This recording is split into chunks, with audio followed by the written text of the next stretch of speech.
Hello everyone, कैसे हैं आप लोग।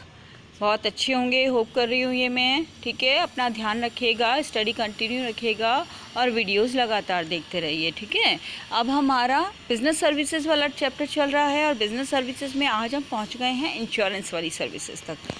बैंकिंग सर्विसेज हमने देखी थी, उसकी जस्ट नेक्स्ट बात है इंश्योरेंस सर्विसेज। देखिए, इंश्योरेंस की स्टडी हम कर चुके हैं, मीनिंग क्या होता है इंश्योरेंस का, इंश्योरेंस के फंक्शंस क्या होते हैं, क्यों कोई आदमी इंश्योरेंस कराता है। इसलिए कराता है ताकि वो फ्यूचर की अनसर्टेनिटी से सिक्योर हो जाए और फ्यूचर में होने वाली मिस हैपनिंग से, फाइनेंशियल जो लॉसेस होने के चांसेस रहते हैं, उससे अपने आप को प्रोटेक्ट कर सके। इसलिए वो क्या कराता है, इंश्योरेंस कराता है।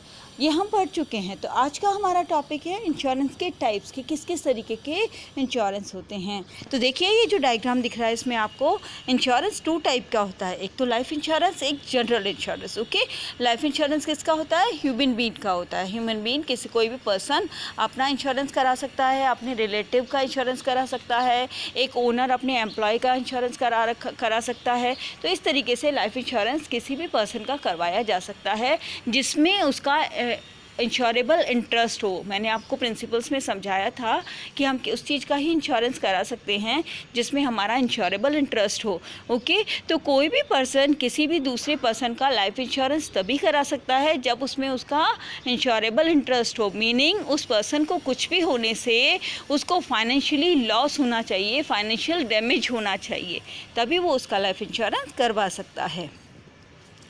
लाइफ इंश्योरेंस के कोई टाइप नहीं होते हैं बेटा, इसमें प्लान्स होते हैं अलग अलग। तो लाइफ इंश्योरेंस के कोई टाइप नहीं होंगे, पर जनरल इंश्योरेंस में अलग अलग टाइप होते हैं। जनरल इंश्योरेंस में fire insurance, marine insurance and other insurance. ठीक है, तो ये 3 टाइप होते हैं।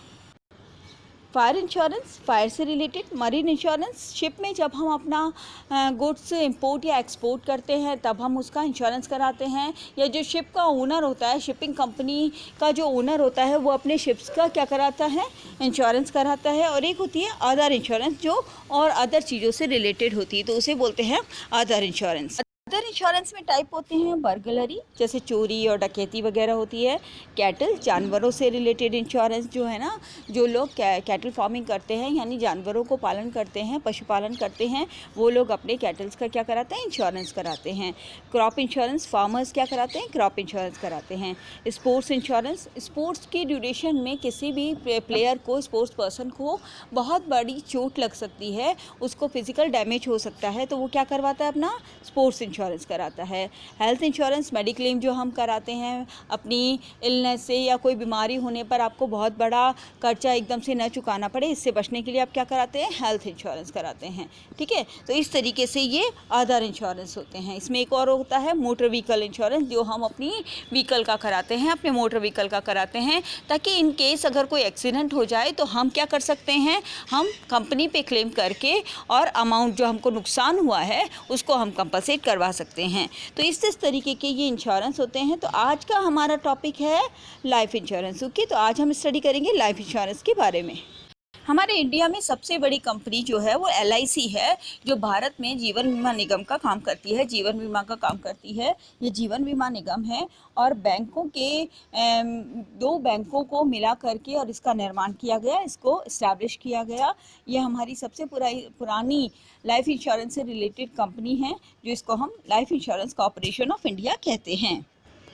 चलिए अब मीनिंग देखते हैं लाइफ इंश्योरेंस का क्या मीनिंग होता है। Life insurance is a contract in which the insurer, वो पर्सन जिसने अपने आप को इंश्योरेंस करवाया है, वो पर्सन क्या कहलाएगा, insurer, assures the payment of an amount to the person assured on the happening of the event insured against और on the expiry of the policy. देखिए, लाइफ इंश्योरेंस एक ऐसा इंश्योरेंस का एग्रीमेंट है जिसमें या तो एक्सपायरी डेट पे या फिर मिसहैपनिंग होने पर, यानी वो इवेंट होने पर, यानी पर्सन की डेथ होने पर क्या दिया जाता है, कंपनसेशन दिया जाता है या पूरा अमाउंट पे किया जाता है। देखिए, लाइफ इंश्योरेंस का मीनिंग ये हो गया कि कोई भी पर्सन की डेथ तो निश्चित है। देखिए, लाइफ एक ऐसी चीज़ है जिसका फिनिश होना या किसी भी पर्सन का जो बर्थ हुई है उस पर्सन का डेथ होना निश्चित है, 100% है कि उसकी डेथ होगी। ठीक है, तो इस वजह से लाइफ इंश्योरेंस में जो भी पर्सन इंश्योर्ड है उसको इंश्योरेंस कंपनी इस बात का प्रॉमिस करती करती है कि अगर फ्यूचर में उसके साथ में कुछ हो जाए, यानी उसको डेथ हो जाए, तो उसकी फैमिली को फाइनेंशियल सपोर्ट देने के लिए जो अमाउंट का उसने इंश्योरेंस कराया है वो उसे पे किया जाएगा, उसकी फैमिली को पे किया जाएगा। या फिर एक्सपायरी हो जाती है पॉलिसी की। एक्सपायरी का मतलब होता है जितने टाइम पीरियड के लिए उसने पॉलिसी ली है, अगर वो पॉलिसी का टाइम पूरा हो गया है तो उसको बोलते हैं एक्सपायरी। तो एक्सपायरी पे भी वो अमाउंट उसका पूरा पे उसको किया जाता है। अगर वो ज़िंदा है तो दैट मीन्स उस पर्सन को वो अमाउंट मिलेगा एक्सपायरी पे। पर अगर उस पर्सन की डेथ हो जाती है तो ऐसी कंडीशन में जब भी उसकी डेथ होती है, उसके बिलोंगिंग्स जो है, जो उसकी फैमिली के बचे हुए लोग हैं, उन्हें फाइनेंशियल सपोर्ट के लिए वो अमाउंट, लाइफ इंश्योरेंस का पूरा अमाउंट पे किया जाता है।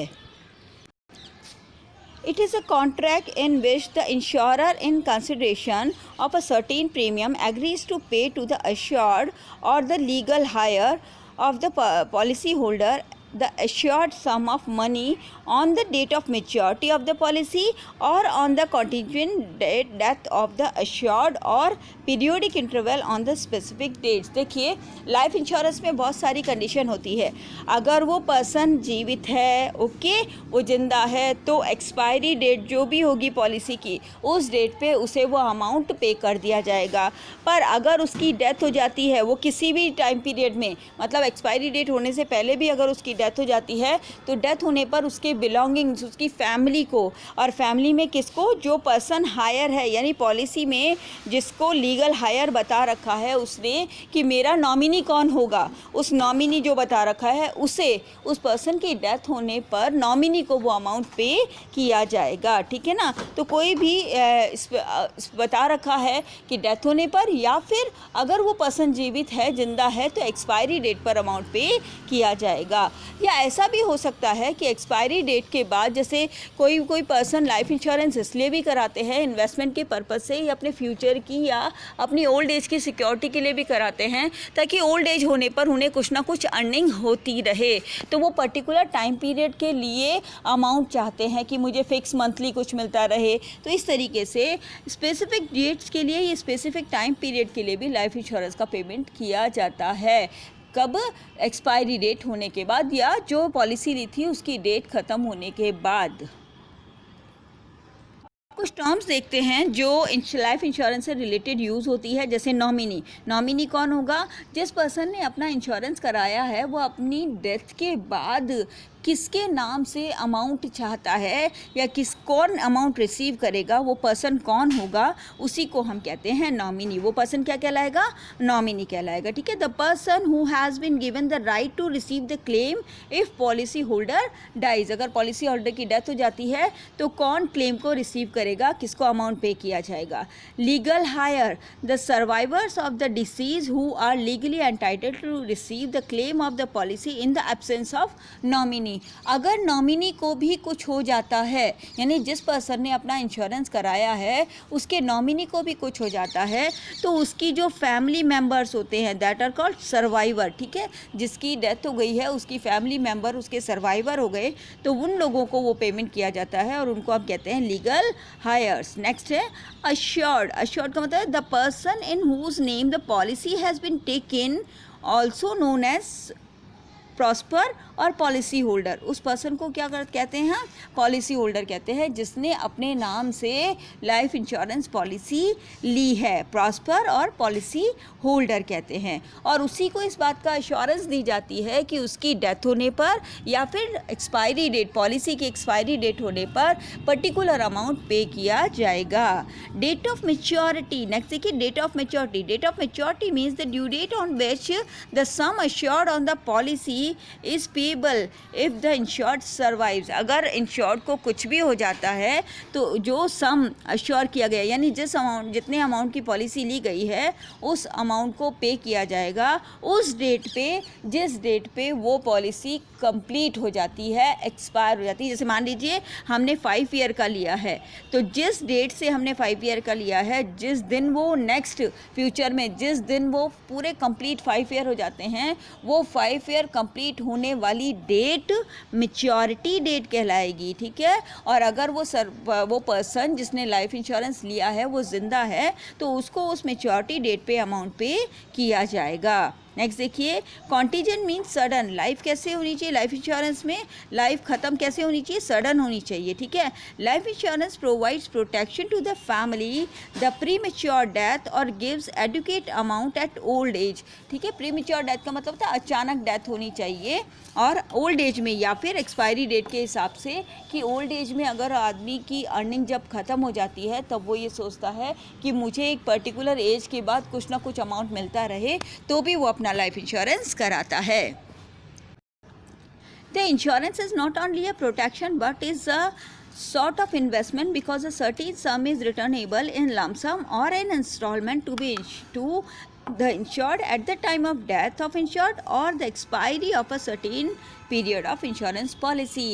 देखिए ये बात बिल्कुल ध्यान से रखना, याद रखना कि एक लाइफ इंश्योरेंस ही ऐसा है जो सिर्फ प्रोटेक्शन ही नहीं देता, इन्वेस्टमेंट भी देता है। और कोई भी इंश्योरेंस नहीं देता ऐसा, सिर्फ लाइफ इंश्योरेंस ही ऐसा है जो प्रोटेक्शन भी देता है और इन्वेस्टमेंट भी देता है। वो कैसे? देखिए किसी भी पर्सन की डेथ तो निश्चित है, 100% है डेथ होगी उसकी, ठीक है। अगर उसकी डेथ हो गई है तो उसके जो भी सर्वाइवर्स हैं या जो भी उसके लीगल हायर हैं उनको अमाउंट पे किया जाता है लाइफ इंश्योरेंस का, जितने की उसने पॉलिसी ली थी वो पे किया जाता है।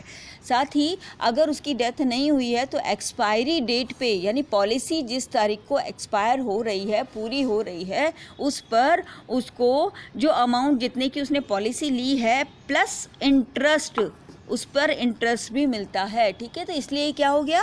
इन्वेस्टमेंट हो गया, क्योंकि उसे सिर्फ पॉलिसी का अमाउंट ही नहीं मिल रहा, उसे साथ ही साथ उसे क्या मिल रहा है? इसके साथ इंटरेस्ट भी मिल रहा है। इसीलिए इसको क्या बोलते हैं? Protection plus investment. Life insurance क्या है? Protection plus investment.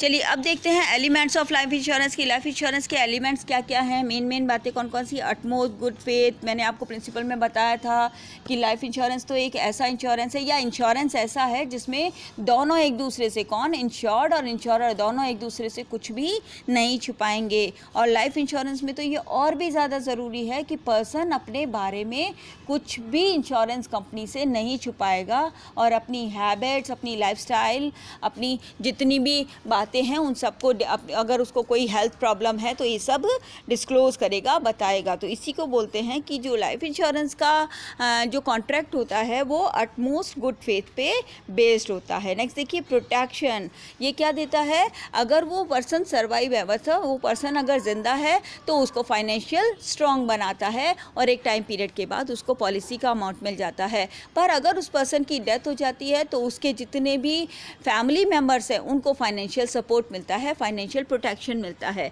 तो इस तरीके से लाइफ इंश्योरेंस क्या देता है उसकी फैमिली को या उसके लीगल हायर को? क्या देता है? प्रोटेक्शन देता है, ओके, जिससे वो फाइनेंशियली फ्यूचर में अगर उस पर्सन की डेथ हो जाती है तो फ्यूचर में फाइनेंशियली उसको लॉस नहीं होते हैं।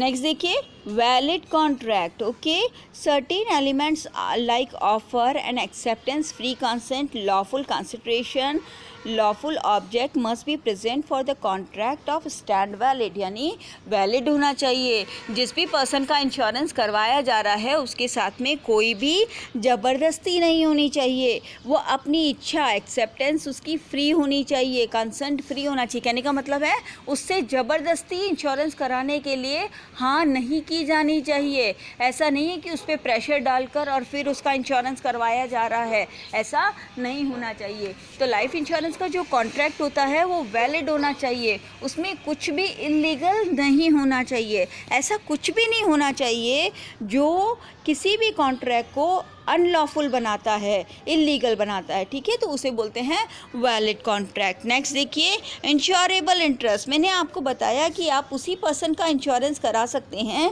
जिसमें आपका इंश्योरेबल इंटरेस्ट हो। आप हर किसी का इंश्योरेंस नहीं करवा सकते हैं, आप उसी पर्सन का इंश्योरेंस कराएंगे जिसके डेथ होने पर या जिसको कुछ भी होने पर आपको फाइनेंशियली डैमेज होता हो, फाइनेंशियली आपको कोई ना कोई लॉस होता हो, आप उसी का ही इंश्योरेंस करा सकते सकते हैं। हम हर किसी पर्सन का इंश्योरेंस नहीं करा सकते या हम कि हर किसी का लाइफ इंश्योरेंस नहीं करवा सकते हैं। हम सिर्फ उसी का लाइफ इंश्योरेंस करवाएंगे जिसमें हमारा इंश्योरेबल इंटरेस्ट प्रेजेंट हो। ओके, तो इंश्योरेंस आपको ध्यान है, मैंने आपको बताया था कि लाइफ इंश्योरेंस में पॉलिसी लेते वक्त इंश्योरेबल इंटरेस्ट होना मस्ट है। तो इंश्योरेबल इंटरेस्ट होना ज़रूरी है, आप हर किसी का इंश्योरेंस नहीं करा सकते हैं। चलिए इसके लिए एक एग्जांपल देखते हैं। एग्जांपल देखिए, A takes a policy on life of his wife B. A ने एक पॉलिसी ली, किसके लिए? अपनी वाइफ के लिए लाइफ इंश्योरेंस पॉलिसी ली, ठीक है। And subsequently even if they are divorce still the policy continues to be valid. अगर बाद में भी उस पॉलिसी को चालू रखा जाएगा तो वो वैलिड होगी, क्योंकि मैंने आपको बताया था कि लाइफ इंश्योरेंस में पॉलिसी लेते वक्त उसमें इंश्योरेबल इंटरेस्ट का होना मस्ट है। तो जिस वक्त डाइवर्स बाद में हुआ है और वो पहले उसकी वाइफ थी, तो उस वक्त उसका उसमें इंश्योरेबल इंटरेस्ट था, यानी उसकी वाइफ को कुछ भी हो जाने पर वो फाइनेंशियल लॉस हो सकता था उसको, ठीक है। तो इसीलिए उसने क्या करा रखा था? उसका इंश्योरेंस करा रखा था। तो डाइवर्स होने के बाद भी पॉलिसी को वो कंटिन्यू रख सकता है और वो क्लेम कर सकता है अमाउंट के लिए एक्सपायरी डेट पे। ओके, तो इस तरीके से ये इंश्योरेंस करवाया जाता है। नेक्स्ट देखिए, कॉन्ट्रैक्ट ऑफ इंडैमिनिटी। लाइफ इंश्योरेंस क्या है? कॉन्ट्रैक्ट ऑफ इंडैमिनिटी है। मैंने आपको बताया था कि लाइफ इंश्योरेंस में, यानी लाइफ को हम कैलकुलेट नहीं कर सकते बेटा।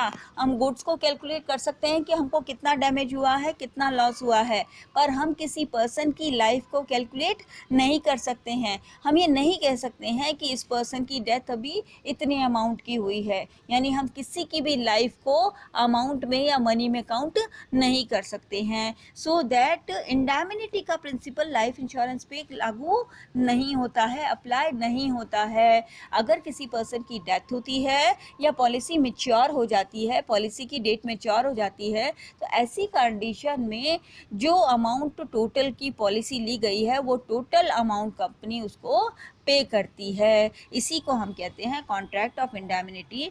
Contract on the life insurance is not the contract of इंडैमिनिटी।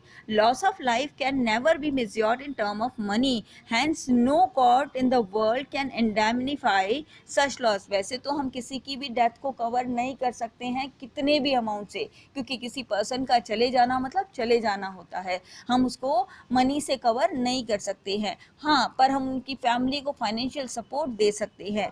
तो हम उसको ये नहीं कहेंगे कि इतना ही अमाउंट पे होगा, यहाँ पर पूरा अमाउंट जो है that's why an amount payable in the event of death is fixed in advance when the life insurance contract is signed. यानी पॉलिसी जितने अमाउंट की ली गई है उतना पूरा अमाउंट उसको डेथ पर उसकी फैमिली को या उसके हायर्ड पर्सन को पे किया जाएगा। सो दैट प्रिंसिपल ऑफ इंडैमिनिटी किस पे नहीं लगता?